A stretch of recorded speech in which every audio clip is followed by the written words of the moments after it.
Hello guys, അപ്പോൾ നമുക്കിന്ന് നല്ല അടിപൊളിയായിട്ടുള്ള ചിക്കൻ മന്തി വളരെ പെട്ടെന്ന് തന്നെ നമുക്ക് തയ്യാറാക്കിയാലോ. അതിനായിട്ട് വേണ്ട സാധനങ്ങളാണ് ഈ കാണുന്നത്. അതിന് വലിയൊരു ക്യാപ്സിക്കൻ എടുത്തിട്ടുണ്ട്. പിന്നീട് അതിലേക്ക് ആവശ്യമായിട്ടുള്ളതാണ് മാഗീസ് ക്യൂബ്. അപ്പം ഒരു 4 മാഗീസ് ക്യൂബാണ് ഞാൻ എടുത്തിട്ടുള്ളത്. 1.25 കിലോ മന്തിയാണ് ഞാൻ ഉണ്ടാക്കുന്നത്. പിന്നീട് അതിലേക്ക് ഇഞ്ചി വെളുത്തുള്ളി ചതച്ചെടുത്തതാണ്. പിന്നെ ഒരു വലിയ സവാള നുറുക്കിയെടുത്തതാണ്. പിന്നെ കറിവേപ്പില, മല്ലിച്ചപ്പ്, അങ്ങനെയുള്ള ഐറ്റംസ്, ഇലകൾ, പിന്നെ സൺഫ്ലവർ ഓയിൽ, ക്യാപ്സിക്കൻ കട്ട് ചെയ്തത്, പിന്നെ 1.25 കിലോ ചിക്കന്. പിന്നീട് ഞാനത് 4 മാഗീസ് ക്യൂബ് ഒരു പാത്രത്തിലേക്ക് ഇട്ട് കൊടുക്കുന്നുണ്ട്. എന്നിട്ട് അതിലേക്ക് ഞാൻ സൺഫ്ലവർ ഓയിൽ ഒഴിച്ച് കൊടുക്കുന്നുണ്ട്. അപ്പോൾ സൺഫ്ലവർ ഓയിൽ അതിലേക്ക് ഒഴിച്ച് കൊടുത്തിട്ട് കൈ വെച്ചിട്ട് നന്നായിട്ടൊന്ന് അത് തിരുമ്മി ആ സൺഫ്ലവർ ഓയിൽ മിക്സ് ചെയ്തെടുക്കണം.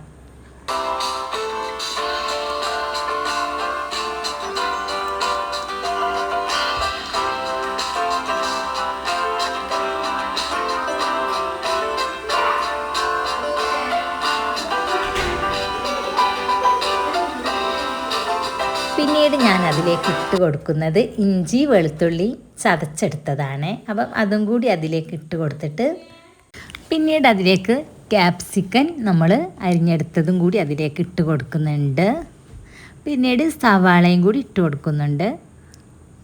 പിന്നീട് നമ്മൾ അരിഞ്ഞു വെച്ച ഇലകളും കൂടി ഇട്ട് കൊടുക്കുന്നുണ്ട്.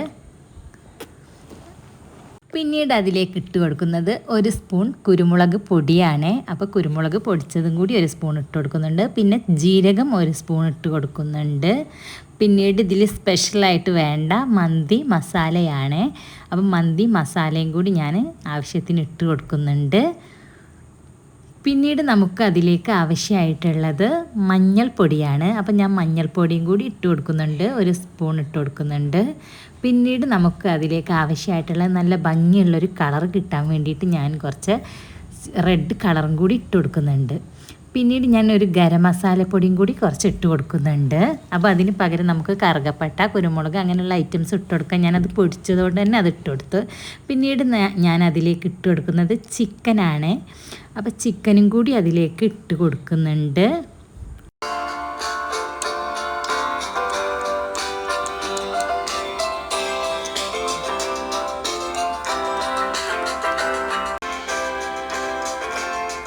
അങ്ങനെ എല്ലാം കൂടി ഇട്ടിട്ട് കൈ വെച്ചിട്ട് നന്നായിട്ട് തന്നെ നമുക്കൊന്ന് മിക്സ് ചെയ്തെടുക്കണം. അപ്പം നല്ല രീതിയിലൊന്ന് മിക്സ് ചെയ്തെടുത്താലേ നല്ല രീതിയിൽ നമ്മുടെ മസാലകളെല്ലാം ഇറച്ചിയിൽ പിടിക്കുള്ളൂ.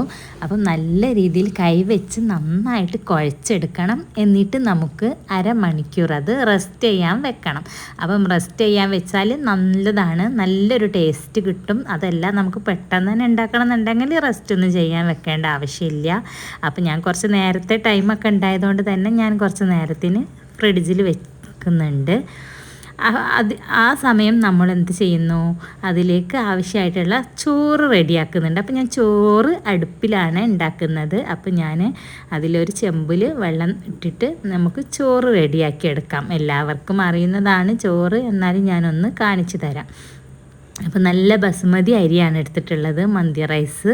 അപ്പോൾ അത് കഴുകി ഞാൻ വെള്ളം തെളിച്ചപ്പോൾ അതിലേക്ക് ഇട്ട് കൊടുക്കുകയാണ്. അപ്പോഴേക്കും നമ്മുടെ ചിക്കനെല്ലാം റെസ്റ്റ് ചെയ്തതിന് ശേഷം ഞാൻ അടുപ്പിൽ വെച്ച് ഒന്ന് ഫ്രൈ ചെയ്തെടുക്കുകയാണ്. അപ്പം നല്ല ഈ സൺഫ്ലവർ ഓയിൽ കൂടുതലായിട്ടുണ്ടെങ്കിൽ ഒന്നും വിഷമിക്കേണ്ടതില്ല. ആ ഓയിലൊക്കെ നമുക്ക് ആവശ്യമായിട്ടുണ്ട്. അപ്പം ഞാൻ ആ ഓയിലൊക്കെ ഒന്ന് കോരി എടുക്കുന്നുണ്ട്. അതൊരു പാത്രത്തിലേക്ക് കോരി മാറ്റുന്നുണ്ട്. അതൊക്കെ നമ്മുടെ റൈസിൽ ആഡ് ചെയ്യാനായിട്ട് ആവശ്യമുള്ളതാണ്.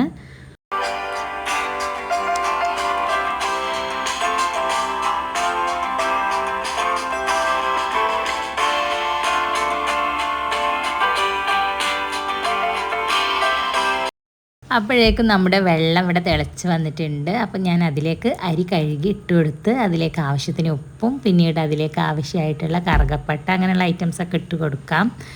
കുരുമുളക്, പൊടിക്കാത്ത കുരുമുളക് ഉണ്ടെങ്കിൽ അതും കൂടി ഇട്ട് കൊടുക്കുന്നത് ഏറ്റവും ബെറ്ററാണ്. അപ്പം നമുക്ക് വളരെ പെട്ടെന്ന് തന്നെ തയ്യാറാക്കാൻ പറ്റുന്ന ഒരു ഐറ്റമാണ് കേട്ടോ. അപ്പോഴേക്കും എൻ്റെ ചോറ് ഇവിടെ റെഡി ആയിട്ടുണ്ട്. അപ്പം ഞാൻ അതിലേക്ക് നമ്മൾ മസാല മാറ്റി വെച്ചത് ഞാൻ ചെറിയ പാത്രം ആയതുകൊണ്ട് തന്നെ ഈ ചെമ്പട്ടിലേക്ക് കുറച്ച് മാറ്റി എടുത്തിട്ടുണ്ട്. എന്നിട്ട് നമുക്ക് അതിലേക്ക് റൈസ് ഇട്ട് കൊടുക്കാം. പിന്നീട് അതിൻ്റെ മുകളിലായിട്ട് ഓരോ ലെയറായിട്ട് നമ്മൾ കോരി വെച്ച ആ ഓയിലും കൂടി അതിൻ്റെ മുകളിലായിട്ട് ഒഴിച്ചു കൊടുക്കുക. എന്നിട്ട് വീണ്ടും നമുക്ക് അതിൻ്റെ മുകളിലായിട്ട് ചോറിട്ട് കൊടുക്കുക. അങ്ങനെ 2-3 ലെയറായിട്ട് ഞാൻ ചെയ്തെടുക്കുന്നുണ്ട്. നമുക്ക് ചിക്കൻ ഞാൻ മാറ്റിയെടുത്തിട്ടുണ്ട്. അടിയിൽ കുറച്ച് ചിക്കനെ ഇട്ടിട്ടുള്ളൂ. പിന്നീട് ഞാൻ വേറെയാണ് വെച്ചിട്ടുള്ളത്. അപ്പം ഇതിൻ്റെ കൂടെ സെപ്പറേറ്റ് ആയിട്ട് കോരി കഴിക്കാനായിട്ടാണ്. അപ്പോഴേക്കും നല്ല സ്മെല്ലൊക്കെ വരുന്നുണ്ട് കേട്ടോ. നമ്മുടെ മന്തി ഈ മസാലയൊക്കെ പിടിച്ചിട്ടുള്ള മണം വളരെ നല്ലൊരു സ്മെല്ലാണ് കേട്ടോ. അപ്പോൾ അതിൻ്റെ കൂടെ ഞാൻ പിന്നെ കുറച്ച് കളറും കൂടി ഒഴിച്ചു കൊടുക്കുന്നുണ്ട്. അപ്പോൾ ഞാൻ ചുവപ്പ് കളർ ലേശം വെള്ളത്തിൽ കലക്കിയിട്ട് ഒഴിച്ചു കൊടുക്കുകയാണ്. നല്ലൊരു ഭംഗി കിട്ടാൻ വേണ്ടിയിട്ടാണ്. അത് നിർബന്ധമൊന്നുമില്ല, ഓപ്ഷണലാണ്. പിന്നീട് ഞാൻ കുറച്ച് മഞ്ഞൾപ്പൊടിയും കൂടി കലക്കി ഒഴിച്ചു കൊടുക്കുന്നുണ്ട്, 2 തരം കളറാവാൻ വേണ്ടിയിട്ട്. പിന്നീട് ഞാൻ അതിലേക്ക് കുറച്ച് മുളകും കൂടി ഇങ്ങനെ കുത്തി വെച്ച് കൊടുക്കുന്നുണ്ട്. പിന്നീട് നമുക്കതിലേക്ക് ആവശ്യമായിട്ടുള്ളത് പുകയിടേണ്ടതാണ്. അപ്പോൾ അതിനായിട്ട് ഞാൻ കുറച്ച് കനൽ ഒരു പാത്രത്തിലിട്ട് കുറച്ച് ഓയിൽ അതിൻ്റെ മുകളിലായി ഒഴിച്ചു കൊടുത്തിട്ട് ഒന്ന് മൂടി വെച്ചാൽ നമുക്കതിൻ്റെ പുകയും കിട്ടും. അപ്പോൾ പുകൻ്റെ സ്മെല്ലും ചൊയൊന്നും ഇഷ്ടമില്ലാത്തവരാണെങ്കിൽ ചെയ്യേണ്ടതില്ല. അപ്പോൾ ഞാൻ ചെറുതായിട്ടൊന്ന് ചെയ്തിട്ടുള്ളൂ. പിന്നീട് അതിലേക്ക് ആവശ്യമായിട്ടുള്ള മയോണൈസ് മസ്റ്റാണല്ലോ നമുക്ക് മന്തി കഴിക്കുമ്പോൾ. അപ്പോൾ വളരെ പെട്ടെന്ന് തയ്യാറാക്കാൻ പറ്റിയ ഒരു കിടിലൻ റെസിപ്പിയാണ് കേട്ടോ ചിക്കൻ മന്തി. അപ്പോൾ എല്ലാവർക്കും ഇഷ്ടമായ ലൈക്ക് ചെയ്യുക, ഷെയർ ചെയ്യുക, സബ്സ്ക്രൈബ് ചെയ്ത് സപ്പോർട്ട് ചെയ്യുക. ഓക്കേ.